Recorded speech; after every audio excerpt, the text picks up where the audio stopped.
Título de su conferencia: Manejo de la salud intestinal como estrategia para mejorar el crecimiento de cerdos. Invitación que presenta Fagro, Universidad Central de Venezuela. Yudexi, es todo suyo. Muchas gracias. Primero que nada, muchas gracias al comité organizador por la invitación.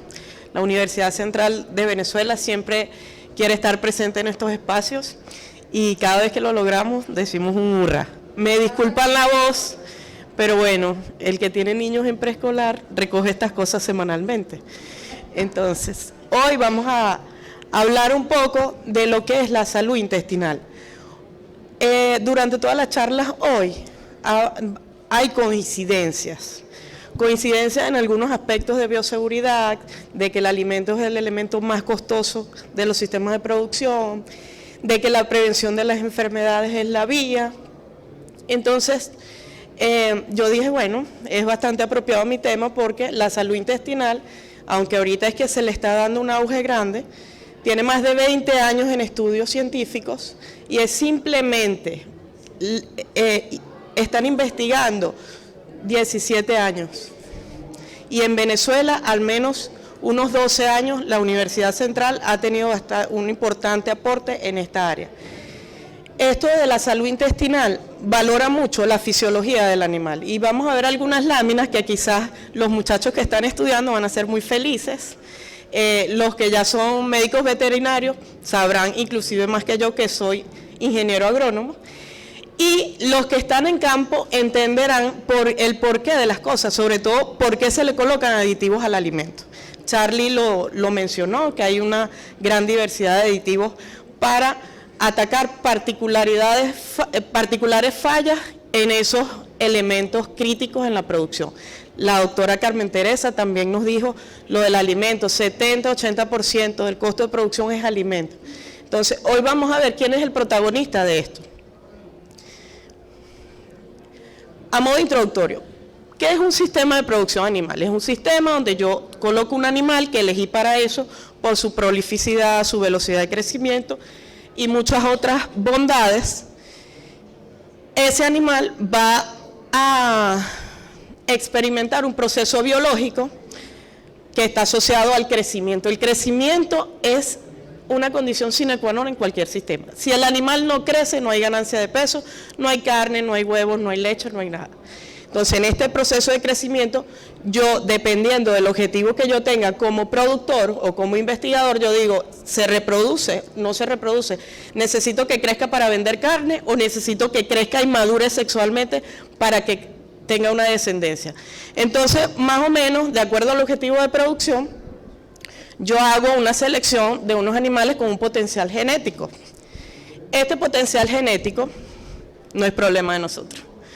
Yo no sé si para fortuna o no, en aves y cerdos, las casas comerciales, las casas genéticas son las que se encargan de hacer el diseño o la selección genética de los animales y sencillamente nosotros tenemos que proveerle algunas condiciones, por ejemplo, en la zona tropical, que tienen que ser animales que se adapten al calor, porque ya vimos que el estrés calórico es del día a día en Venezuela y en el Zulia me di cuenta ayer que es mucho mayor. Entonces, ¿qué pasa? Esas son condiciones que nosotros le vamos mandando la información a ellos y ellos van seleccionando animales que sean más adaptados a nuestras condiciones. Hoy en día hay animales que tienen cierta capacidad de tolerar el estrés calórico. Pero ¿qué pasa con ese potencial genético? Que para que se exprese, eso tiene que entrar por la boca del animal. Es decir, yo necesito un abastecimiento de las necesidades nutricionales que dependen de la edad fisiológica, del tipo de animal, inclusive del sitio donde ese animal está creciendo. Y eso me da un estatus de salud. Entonces, para que un animal crezca, tiene que estar saludable. ¿Quién sería el protagonista en esta lámina de que todo eso ocurra? Ejemplo de los cerdos. El sistema digestivo. Si él come, vencimos la primera barrera. El animal comió en este estrés calórico. Logramos que comiera la cantidad para la cual fue diseñado su alimento. Ahora bien, ese intestino es capaz de aprovechar esos nutrientes. Eso va a depender de su estructura anatómica y fisiológica. Esa capacidad de transformar los nutrientes. ¿Lo puedes pasar? Ajá. Esta capacidad va a depender de unas normas básicas. Ustedes, hay estudiantes de veterinaria acá, ¿no? El lechoncito, pongamos el ejemplo del lechón, tiene que ingerir un alimento, o sea, tiene que verlo, leerlo, le gustó, se lo comió, hubo ingestión. Luego viene el proceso de digestión que ocurre en el intestino. Entonces nosotros hacemos un corte transversal del intestino y vemos esta belleza que solo a nosotros los investigadores nos parece lindo. Ustedes ven ese montón de deditos, esas son las famosas vellosidades intestinales que son las responsables de que ocurra la digestión. Y resulta que ahí no solo ocurre digestión, sino que hay absorción de nutrientes y aún más importante, a partir de eso ocurre el metabolismo. Pero también hay una respuesta inmune, que la doctora hoy hizo hincapié en esto, y esa respuesta inmune le puede dar a este intestino la capacidad de ser una barrera de protección. De hecho, en todos los seres vivos, incluyéndonos, el tracto digestivo tiene inclusive un sistema nervioso nada más para él, especial. Imagínense lo complejo que es. Cuando todo esto está en equilibrio y el lechón tiene una madurez del epitelio intestinal, va a tener actividad enzimática, que es la que hace la digestión de esos nutrientes, y la mucosa, es decir, esos deditos están íntegros, entonces uno dice que hay homeostasis, es decir, equilibrio. Si todo está bien, hay equilibrio, él hace digestión, crece de acuerdo a su potencial productivo. Es el tubo digestivo, entonces, el protagonista de esta charla. ¿Qué vamos a hablar hoy? ¿Cómo crece un cerdo? Porque finalmente necesito que crezca. Y dentro de ese periodo de crecimiento, ¿cuál es el punto crítico? ¿Por qué? Porque la salud intestinal se enfoca en buscar cuál es ese punto en el crecimiento de un animal donde yo puedo intervenir con algunos aditivos o estrategias que no necesariamente son aditivos para yo ayudar al animal a superar esa etapa crítica. Y cuando él supera esa etapa crítica es capaz de crecer con mayor eficiencia. Definiremos lo que es salud intestinal y sus componentes, cuáles son esos factores que afectan la salud intestinal, su importancia, algunas alternativas innovadoras que han sido producto de estos 17, 20 años de investigación y consideraciones finales. Bueno, el crecimiento en cerdos entonces y en cualquier animal es un aumento, un cambio en las magnitudes de peso, dimensiones de un animal en función del tiempo. Peso al destete, peso al sacrificio. La diferencia es lo que él logró crecer en función del tiempo. Esto se puede medir de acuerdo a muchas variables, entre las cuales, por ejemplo, la ganancia de peso es la más utilizada en granja. Sin embargo, a nivel de investigación, nosotros podemos evaluar proporciones de tejido graso y muscular, podemos evaluar incidencia de reacciones anabólicas en función o en dominancia a las catabólicas. Y vemos, pásalo, que entonces fisiológicamente un animal va a crecer, se va a desarrollar y va a alcanzar la madurez. Si yo estoy hablando de un lechón que va hacia la reproducción, digamos una lechona que va a ser madre de los cerdos que van a matadero, yo me debo preocupar porque su desarrollo, su crecimiento sea eficiente para que su descendencia pueda tener oportunidad de desarrollar el potencial genético que yo compré. Entonces, pásale un momento, tenemos dos objetivos de producción, el cerdo para engorde y el cerdo para engorde y el cerdo o cerda para reproducción. Y estos cambios metabólicos y funcionales que ocurren después de la pubertad van a depender mucho de la capacidad que tuvo ese lechón de desarrollar el tracto digestivo y la protección de ese tracto digestivo, porque es por allí donde hay la mayor vía de contaminación de los animales, por contaminación que puede venir a través de patógenos que están presentes en el alimento. Supongamos que estamos hablando entonces de cerdos que van para engorde. ¿Cuál es la etapa más crítica? ¿Quién aquí tiene granja de cerdos? ¿O asesora granja de cerdos? Público difícil. Fíjense, en toda la etapa de crecimiento en una granja de cerdo, el destete es la cosa que nadie quiere pasar, porque usted separa a estas hermosuras de su mamá que tenían ya casi un mes tomando tetica, que es un alimento, la leche materna es líquida, calientita, la tienen a la mano, cuando quieren comen, cuando no duermen. Entonces usted va a separar ese lechón de su madre y eso genera un estrés social, genera un estrés digestivo, porque ese lechón no tiene capacidad enzimática para procesar el alimento sólido que usted le va a dar. Entonces hay un cambio de alimento de alimento sólido, de líquido a sólido, y los lechones normalmente no están capacitados en cuanto a su epitelio intestinal para procesar ese nuevo alimento. Además que no saben ni siquiera cuál es el bebedero, porque están acostumbrados que si tenían sed iban a la glándula mamaria de la mamá. Entonces, hay muchas cosas que se pueden hacer en esta etapa de estrés. Los lechones, entonces, en este momento crítico, es importante que nosotros hagamos la intervención sabiendo que de lo que yo haga en el destete va a depender el crecimiento del animal, la fecha en que se va al matadero, el peso con que se va y la calidad del mismo, el costo de producción, porque todo va a ir dependiendo de la inmunidad y la salud intestinal de él. Veamos esto. Un lechón cuando se desteta, lo vemos acá, no tengo apuntador, me disculpan. Acá tenemos semanas de edad. Lechón nació. Nivel de inmunidad pasiva que le provee la mamá a través de la glándula mamaria, de la leche materna, del nacimiento. Tenemos un pico de protección. Cerca de la semana 3 de vida, esa inmunidad pasiva se ha desgastado. Empiezan las vacunaciones, que es esa inmunidad activa que damos a través de las vacunas. Pero eso es posterior a la semana 3. Entonces hay una brecha de inmunidad que hace necesario que nosotros atendamos con otras estrategias. Y justamente eso coincide con la edad de destete. Muchas granjas destetaban a los 21 días, hoy en día a los 30 días, 28 días. Si ustedes ven, eso me ubica justamente en el momento donde el animal tiene menor protección a esas enfermedades. Yo voy a tener un animalito que si yo no lo acostumbré a comer, antes de destetarlo, a comer alimentos sólidos, ese animal va a estar con un consumo muy deprimido. Y lo vemos así. Miren este lechón, no quiere vivir, está triste, depresivo, y es así.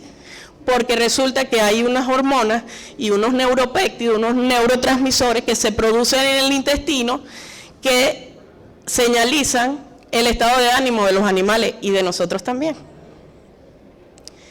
En ese momento, ellos son susceptibles a enfermedades y puede ser que el intestino sea permeable nada más y nada menos que a patógenos como Escherichia coli, que da unas diarreas espantosas. Entonces, lechón no está comiendo, no sabe tomar agua, está lejos de su mamá, de paso le da diarrea, se deshidrata, en muchos casos muere, pero en muchos casos vamos a ver lechones que están deprimidos y hay una alta morbilidad, y son lechones que se quedan en la granja y se quedan en la granja, y ya tienen 2 veces la edad que tenían para irse al matadero y siguen estando pequeños y deprimidos, contaminando a los demás. Y eso se debe a que hay un desbalance de la microbiota intestinal. Una disbiosis, como dice la doctora. Entonces, ¿qué es básicamente lo que sucede? Esa epitelio intestinal que yo les digo, imagínense que hacemos un zoom y son estas células. Son células que están pegaditas, estrechamente unidas por unas uniones muy particulares que evitan que pasen patógenos entre ellas de el lumen o el vacío del intestino hacia la sangre. Cuando el animal está estresado pasa esto. Esas uniones estrechas se rompen, los patógenos pueden pasar y llegar a la circulación sanguínea y ya tenemos la patología presente. Entonces, en este momento se produce una disbiosis por el producto del estrés al destete, donde yo tengo un desequilibrio con la microbiota que estaba presente aquí. Y eso, aunado a este problema de permeabilidad intestinal, promueve que el animal se enferme. Pasamos. Entonces, ¿para qué me sirve todo esto? Esta profesora sí habla de la UCB, ¿por qué inventan tanto? Bueno, resulta que esto de la salud intestinal está formado por 3 grandes componentes. Para que un cerdo, un pollo, una vaca, porque en todos los animales, o un ser humano, tenga salud intestinal, debe haber 3 componentes que estén en equilibrio. Lo primero, que haya una mucosa intestinal saludable, íntegra, que las uniones estrechas estén bien, que la capacidad enzimática de ese intestino sea adecuada, que la protección ante patógenos y la función de barrera intestinal sea adecuada, que haya microbiota diversa. ¿Alguien le ha dado diarrea aquí en algún momento? A todo el mundo. ¿Qué es lo primero que ustedes hacen? Ah, bueno, ir al baño, es importante, y buscar papel, ¿verdad? Buena respuesta, esas son las respuestas de mis estudiantes. Ok, después que usted resuelve el baño y el papel, y dice, concha, le tengo que ir a trabajar. Paso siguiente. Ajá. Qué lindas. Bueno, a María la saco porque ella es del clan. ¿Qué es lo que ella dice? Me tomo un probiótico. Te felicito. Eso es lo que hay que hacer. Ah, viste. Pero no es lo que se hace. La gente se toma un antibiótico. Se toma un Bactrón. Uy, qué horrible. Barre el intestino y elimina lo bueno y lo malo. Y queda sin microbiota. Entonces, cuando esa microbiota comienza a restablecerse, si usted no se inocula microbiota benéfica, adivine quiénes son los primeros que van a llegar, los que le causaron la diarrea. Eso ocurre con los animales. Entonces nosotros necesitamos que la microbiota sea diversa, que haya de todo, como los venezolanos, así, pequeñitos, blanquitos, chiquitos, morenitos, como sea, grandes. Diversidad, porque donde hay diversidad hay equilibrio. Y adicionalmente, que el sistema inmune del tracto gastrointestinal, que puede ser de gran importancia, porque el 70% de la inmunidad de un animal está alojada alrededor del tubo digestivo. 70% de nuestra inmunidad. Ya van a ver lo importante que es eso. Entonces, cuando yo tengo estos 3 componentes en equilibrio, yo digo que hay salud intestinal. Y si tengo salud intestinal, soy capaz de reaccionar ante un desafío abiótico o biótico, un patógeno, estrés por calor, porque yo estoy protegida. Entonces, ¿cuáles son los objetivos de la salud intestinal? Que haga digestión y absorción de los nutrientes, para eso el intestino. Pero resulta que también el intestino hace generación de energía a través de la digestión y el metabolismo. También la microbiota tiene que ser estable, fíjense, estable y diversa. O sea, no es que yo tenga hoy microbiota y mañana no la tenga, sino que tiene que ser estable a lo largo del tiempo, porque esa barrera necesita estar protegida a lo largo del tiempo. Y que haya un equilibrio entre esos componentes. La función de ese tubo digestivo es ser una barrera a los patógenos. Es activar mecanismos inmunológicos para que esa mucosa tenga la primera línea de defensa ante cualquier patógeno. Hacemos un zoom dentro del intestino de ese pequeño lechón recién nacido y vemos aquí simplemente cada vellosidad o dedito de eso que les mostré tiene millones de células que tienen microvellosidades para aumentar la superficie de contacto y absorción, y tiene múltiples tipos de células cuyas funciones varían. Puede ser secreción de moco, producción de hormonas que tienen funciones digestivas, pueden ser células que promueven la producción de lisocimas o algún tipo de sustancia de protección a esa mucosa. Entonces, todo esto que ocurre acá evita que los patógenos que pueden estar en el alimento o simplemente en el comedero sucio que nadie lavó y desinfectó, entonces viene el lechón y le pasa la lengua y se inocula. Y llegó aquí el patógeno y ¡ay, papá, estas uniones estrechas están rotas! Listo, la autopista se enfermó el lechón. Entonces, si yo conozco esto, puedo buscar desde la fisiología cómo proteger a ese lechón. Vamos a pasarla. Aquí tenemos varios cortes, fíjense, desde el estómago hasta el colon distal, fíjense las diferencias que hay en esas vellosidades. Y estas son las capas de moco de protección, de lubricación, que permiten, entre otras cosas, facilitan la digestión, pero también es la primera barrera de protección de ese tejido intestinal. Si vemos acá, por lo menos, esta célula es la que produce moco, esta amarilla, caliciforme. Estos son los enterocitos, que son los encargados de hacer digestión y absorción de nutrientes. Tenemos células de Paneth, que son células que promueven la defensa de esa barrera a través de algunas células inmunológicas. Y vemos allá que en la luz del intestino, imagínense que esto es la parte interna del intestino, llegó el alimento, pero el alimento viene cargado con algunas bacterias. Hay un proceso de reconocimiento. El sistema inmunológico, que está asociado al tracto gastrointestinal, sencillamente sus células de defensa reconocen que hay un patógeno y le dicen, mira, hay una Escherichia coli ahí, una salmonela. Automáticamente la primera línea de defensa inmunológica, llámese macrófago, neutrófilos, linfocitos, se alborotan y se van y se colocan aquí, en unas llamadas placas de Peyer, que se acumulan linfocitos, por ejemplo, y están allí como que todos nos colocáramos así y no dejáramos pasar a quien no queremos aquí al auditorio. Entonces, este proceso lo que hace es que proteges al animal y no dejas que entre el patógeno. Entonces, actúa como una barrera. Si vemos acá, les pongo el ejemplo, imagínense que estas cositas azulitas ovaladas eran un patógeno.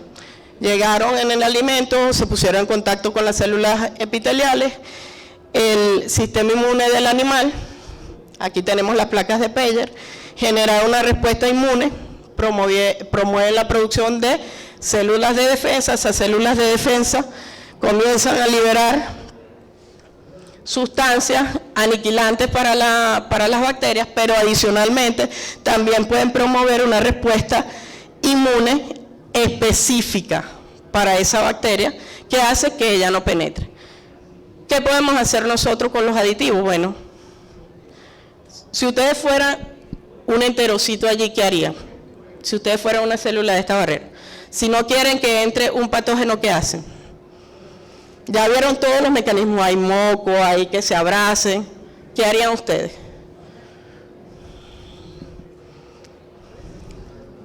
Evitan que llegue. Primero, lo que mejor podemos hacer es evitar que toque esta célula.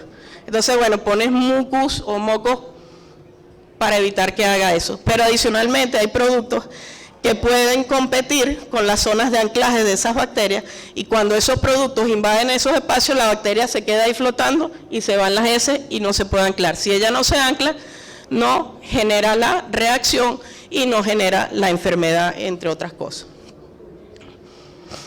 Pero ¿qué pasa? Que ojalá la vida fuera así de bella, ¿verdad, doctora? Que hay unas bacterias que son duras de matar, como esa verde que está ahí. Entonces, ¿qué hace la gente? La gente de una diarrea, antibiótico.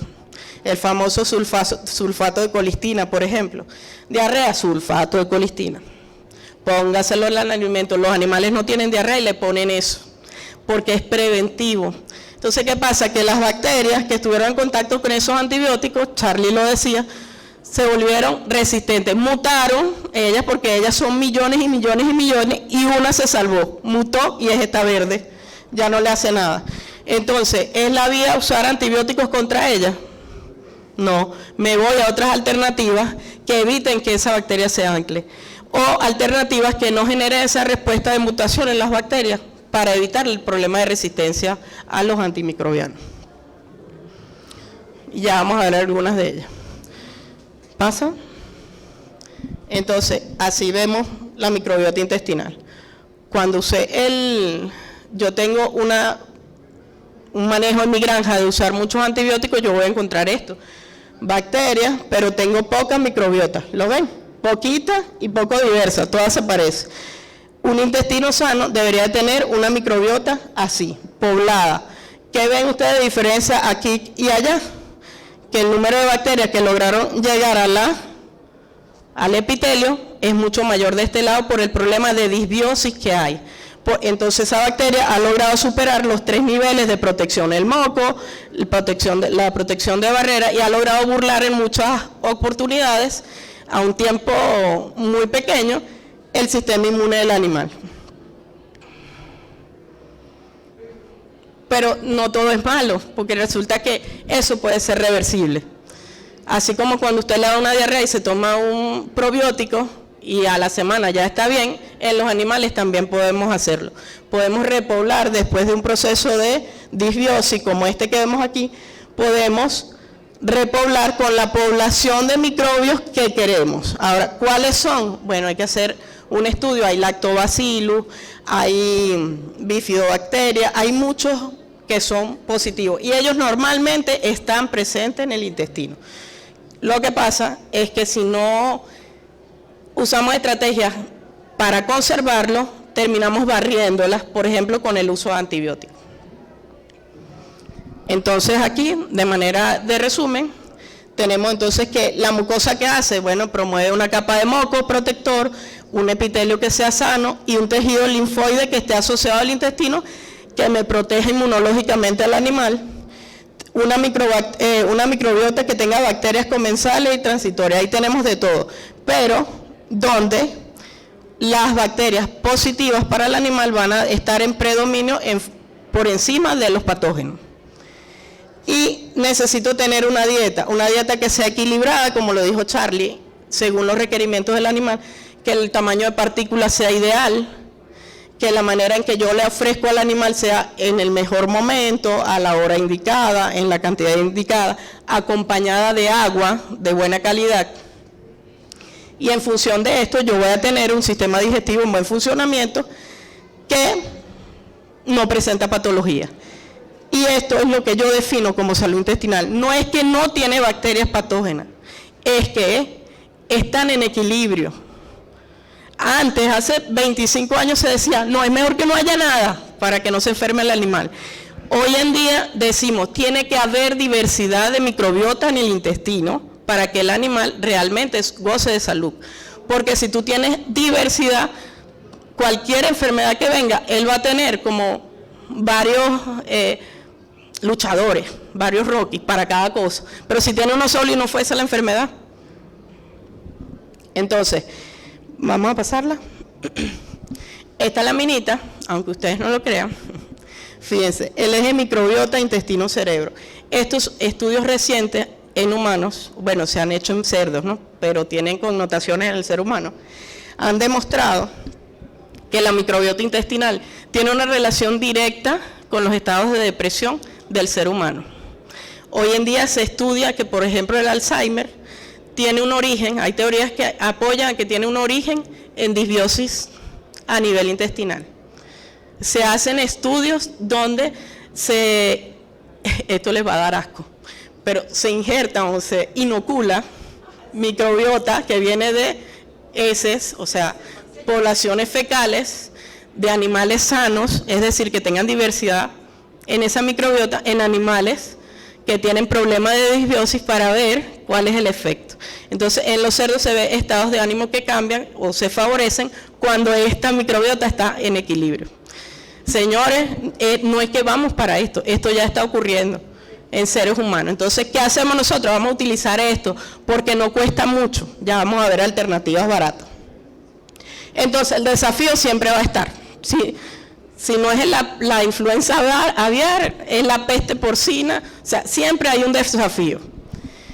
¿Qué tenemos que hacer? Un enfoque holístico, o sea, en equilibrio. Vamos a trabajar con la fisiología del animal, conociéndola, y las técnicas de manejo, porque eso nos va a permitir no gastar mucho dinero y dar una respuesta efectiva a estos problemas y prevenir. ¿Cuáles son los factores que afectan? Es importante conocer quién afecta positivo o negativamente la salud intestinal. El animal, bueno, la edad, el sexo, qué tan susceptible. Si yo les digo de todas las edades fisiológicas del cerdo, ¿cuál es la más susceptible a enfermarse según lo que vimos hoy? Lechón destetado, ¿verdad? Entonces, mi maquinaria tiene que ir dirigida a atacar ese punto crítico. El ambiente o el entorno de crianza. No es lo mismo un lechoncito que se destetó y fue llevado a una jaula de destete en una sala calientita, con un comedero limpio, a un lechón que tú lo destetas y lo lanzas para un piso de concreto, frío, que lo lavan todos los días. Entonces, eso evidentemente va a hacer que el animal esté deprimido. El alimento, calidad e inocuidad, sano, tiene que ser inocuo el alimento. El manejo de la higiene y la bioseguridad, el manejo irracional de los fármacos, no usemos antibióticos para prevenir. Los antibióticos son de uso curativo. Está el patógeno, uso el antibiótico y no lo usa Yudeisi, lo usa la doctora que es médico veterinaria, lo recomienda ella, ¿ok? Porque esto tiene consecuencias en la salud humana. Y esto no es de ahorita, o sea, ya hay países que tienen una lista grande de antibióticos que los prohibieron porque hay problemas de resistencia de las bacterias a esos antibióticos. Y hay personas que murieron porque el antibiótico no hizo efecto. Entonces, la Organización Mundial de la Salud y la Organización Mundial de la Sanidad Animal, la FAO, hicieron un esfuerzo único en decretar de que la salud animal y la humana fueran una, o el manejo fuera uno solo, de la misma manera. O sea, no podemos usar antibióticos en animales porque resulta que son los mismos antibióticos que nosotros usamos, y si usamos irracionalmente en los animales, esa resistencia bacteriana nos va a perjudicar a nosotros. Entonces, ¿cuál fue la respuesta de la industria?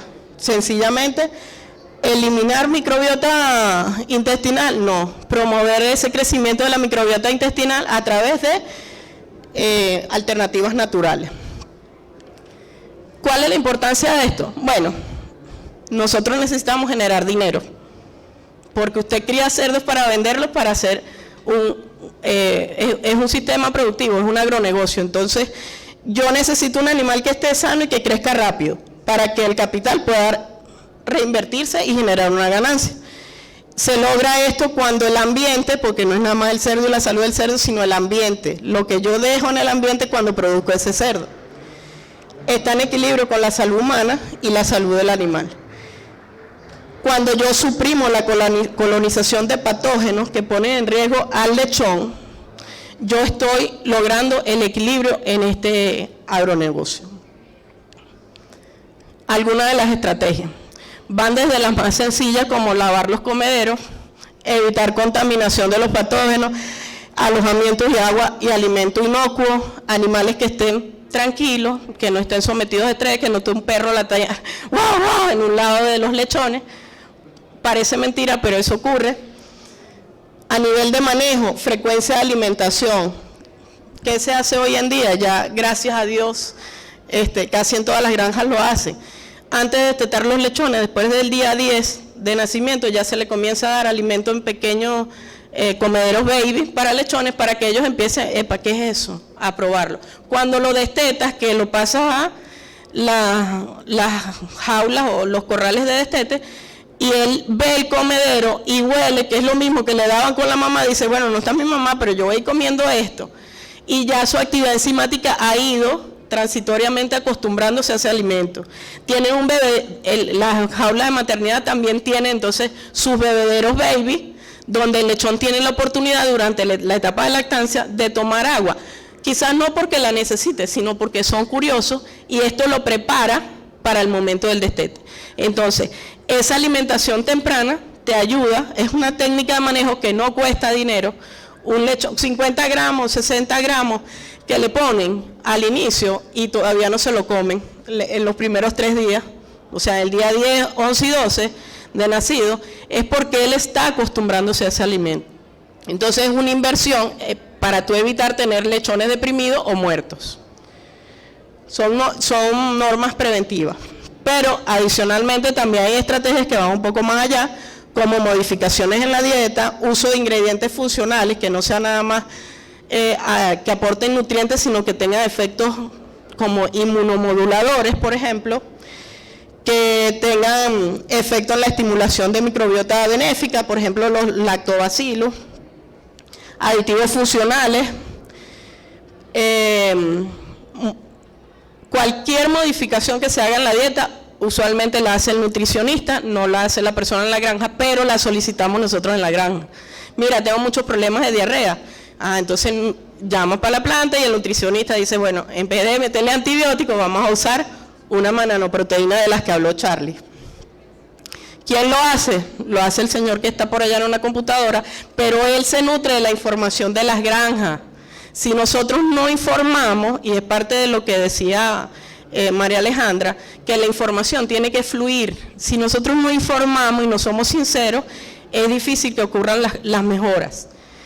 Esta persona hace modificaciones, por ejemplo, reducir la cantidad de proteína de soya en dietas de lechones y le ponen más aminoácidos para que sea más digestible, haya menos fermentación en el intestino y el lechón pueda atravesar esa etapa crítica felizmente.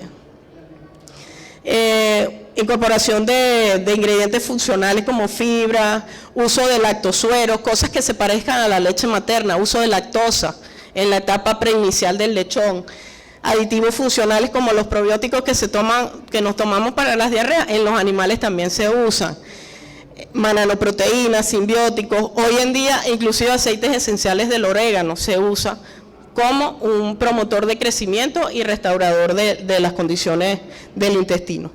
Entonces, ¿a qué estará asociado en la selección de cualquier estrategia? A cada granja. Yo no puedo recomendar a ciegas algo en una granja si no hago un diagnóstico previo. Y a la capacidad adquisitiva que tenga el granjero. Ajá, vamos a pasar esto. Ok. Por ejemplo, les voy a dar el ejemplo de las mananoproteínas. Esto fue un ensayo que se llevó en la UCB, en Maracay, donde una empresa transnacional tenía un producto que era aislado de la pared celular de una levadura, que se llama mananoproteína. Entonces estas mananoproteínas tienen unas funciones de estimulación genómica, o sea, de los genes que están en ese intestino se estimulaban a través de estos nutrientes que venían en el producto. Y esa estimulación promovía una respuesta de protección en esa barrera intestinal y adicionalmente una respuesta inmune apropiada. Vamos a pasarla. Y no solamente en los lechones que se hizo el ensayo, sino que en otros ensayos se midió dándole ese producto a la mamá. Y resulta que los lechones que nacieron de esas madres tenían menor adherencia de bacterias patógenas en su intestino. Y le daban el producto a la madre. Eran ensayos muy largos.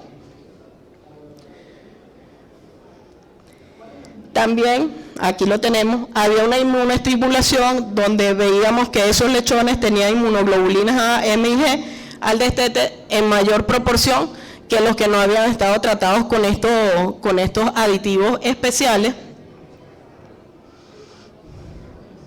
En el ensayo que llevamos en la UCB, fíjense que interesante, que nosotros hicimos el ensayo con lechones destetados.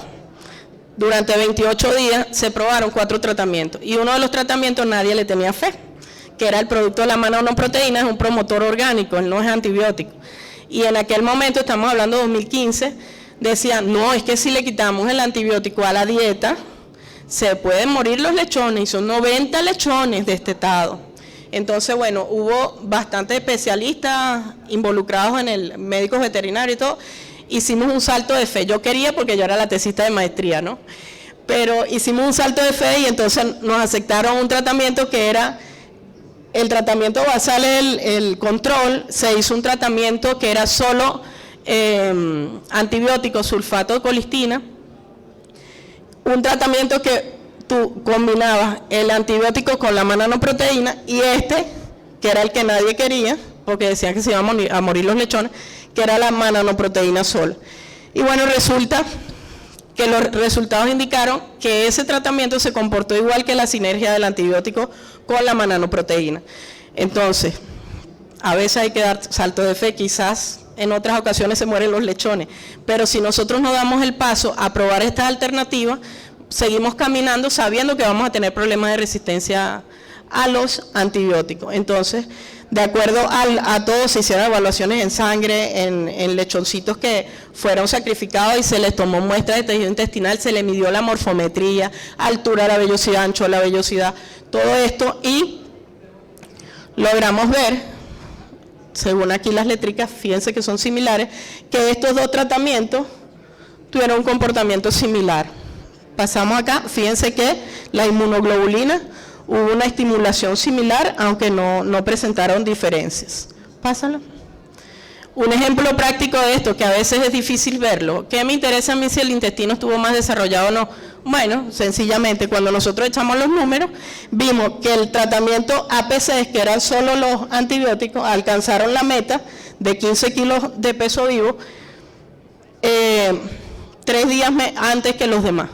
Pero ¿qué pasa? Que estos lechones comieron antibióticos todo el periodo de 28 días. Mientras que el que se usó en sinergia o solo, tardaste 3 días más, pero tú sabes que ese lechón no tuvo un consumo de antibióticos. Entonces, a veces, en este mundo tan acelerado, nosotros, que salga rápido, pero eso tiene consecuencias al ser humano, consecuencias al ambiente, que hay que sopesar. Si nosotros tenemos una alternativa que nos permita sacar un animal de manera rentable en 1 o 2 días más, pero yo sé que me está dando un valor agregado porque es un animal inocuo, entonces yo debo apostar por esas alternativas. Adicionalmente se vio que hubo una modulación del sistema inmune, es decir, que ese lechón que solo consumió mananoproteínas, en su vida iba a estar más protegido que el que usó antibióticos. Otro artículo acá, con el uso de butirato de sodio, que son aditivos también que se usan en este sentido, se planteó en lechones en fase de destete y, tal como vemos acá, no hubo diferencias significativas, hubo diferencias significativas casi, en los resultados que apuntan a que el butirato de sodio tiene una acción antimicrobiana y mejora la capacidad de regenerar el epitelio. Cuando se hicieron los cortes histológicos en estos animales, se vio que el epitelio intestinal de animales que habían estado consumiendo butirato de sodio tenía un desarrollo más idóneo y por tanto estaban más protegidos ante patógenos. Vamos a pasarlo. Sin que esto afectara las ganancias de peso, que es lo importante. También hay artículos y hay varios estudios donde se usan diferentes tipos de estrategias. Fíjense, por ejemplo, antibióticos comunes como la bacitracina de zinc, que ya está prohibida en muchos países, pero también tiene bacillus, que son probióticos, aceites esenciales de orégano, ácidos orgánicos. Todos ellos son aditivos de diferente origen que persiguen mejorar la salud intestinal con sus diferentes dosis. Vemos que el índice de diarreas, que es lo que quiero señalar acá, el anterior. Fíjense el porcentaje de diarrea. En animales que tenían aceite esencial de orégano y ácidos orgánicos, los índices de diarrea de 3 y de 4, acá está. El probiótico, los aceites esenciales y los ácidos me generaban los menores índices de diarrea en los lechones. Entonces, ¿sirve o no sirve? Sí sirve, se puede usar, nos da respuesta y no afecta negativamente el crecimiento de los animales. Si vemos entonces las ganancias de peso, bajo estas condiciones experimentales, observen que de 3 y de 4, que sería el probiótico, y los aceites esenciales de orégano, me generaron la mejor respuesta en variables productivas. ¿Y quién no tiene orégano? Pasemos. Los acidificantes, que Charlie los nombró por allí también, me ayudan a mejorar el medio o hacen menos susceptible al animal porque colocamos ese intestino en un pH donde los patógenos no pueden sobrevivir. Entonces, en sitios donde tenemos agua de muy mala calidad, el uso de acidificantes me genera un aporte valioso, porque yo puedo tener ganancias superiores, consumos de alimentos superiores, y eso se debe a que la digestión ocurre de la mejor manera gracias a ese pH ácido. Sin embargo, hay que considerar, ya estamos terminando, que hay unos límites para todo. Hay personas que ponle acidificante, ¿hasta qué punto? Entonces, la recomendación es que el agua no se debe llevar por debajo de 3.8 de pH porque comienzan a ocurrir otras cosas metabólicamente que no son ideales, adicional a que el animal no va a consumir el agua. Aquí vemos que, por ejemplo, la cantidad de microbiota en el ilion, el estreptococo, cuando se usan los acidificantes, fíjense que microbiota patogénica se reduce con el uso de los acidificantes. Lisozima, el uso de lisozima, que tiene diferentes orígenes, puede venir hasta del huevo de gallina. Son alternativas naturales también que han sido validadas en cerdos, en aves. No siempre funciona, y esto hay que decirlo también. Las alternativas van a depender de los casos particulares. Quizás lo que yo pruebo en una granja, en otra no me sirve, porque son muchos los factores que afectan a ellos. No es nada más la dosis, es la calidad del agua, la composición del alimento. Entonces, el lisozima también, la lisozima actúa rompiendo las bacterias patógenas por lisis de la membrana celular de la bacteria, que hace que sea como más permeable al agua, entonces ellas explotan. Eso lo hace la lisozima. Entonces tú estás evitando que la bacteria ni siquiera llegó al epitelio intestinal, sino que está ocurriendo todo en el lumen del mismo. Consideraciones finales entonces. La salud intestinal es multifactorial. Si entendemos esto, podemos ir probando cosas para saber cuáles son las que nos funcionan. ¿Cuáles vamos a probar? Las que no nos cuestan, en primer lugar. ¿Cuáles son esas? Estrategias de prevención y manejo en granja. Si eso nos da un buen resultado, seguimos caminando al siguiente escalón. Vamos invirtiendo en aditivos, sobre todo aditivos que sean de tipo natural. No usar antibióticos, a menos de que sea para curar una enfermedad. No existe una fórmula mágica, ojalá existiera y viniera en unas goticas. La decisión para favorecerla depende del costo-beneficio. Si los animales no pagan la adición del producto, no lo podemos comprar porque no son regalados. Entonces, la salud intestinal es una cuestión de gestión. La gestión se hace desde el inicio hasta el fin. Sin embargo, yo no tengo por qué incorporar un aditivo en toda la fase de crecimiento. Yo lo hago en mi punto crítico. Si yo soy eficiente ahí, gasto menos y eso se traspola durante toda la curva de crecimiento. Y esos programas se deben discutir con especialistas en el área que te hagan recomendaciones de manejo que vayan asociadas a la estrategia y así tú puedas ver mejoría. Por supuesto, tienes que medirlo. Si tú no mides el antes para saber qué tan mal estaba y no mides el después para saber si sirvió, entonces estás tirando el dinero a la basura. ¿Quién exige todo esto? Hay que seguir investigando, pero es el consumidor el que pide esto. En otros países, lo de los antibióticos y la clausura de esa lista, esa gran lista que ya está prohibida, no fue porque los granjeros quisieron, fue porque el consumidor comenzó a exigirlo. Venezuela no está en ese punto ahorita, pero yo creo que no debemos esperar a estar para empezar a utilizar estas estrategias naturales. Muchas gracias. Los invitamos a nuestro seminario técnico en nutrición avícola y porcina. Aprovecho igual que Charlie para invitarlos. La UCB está a la orden. Gracias.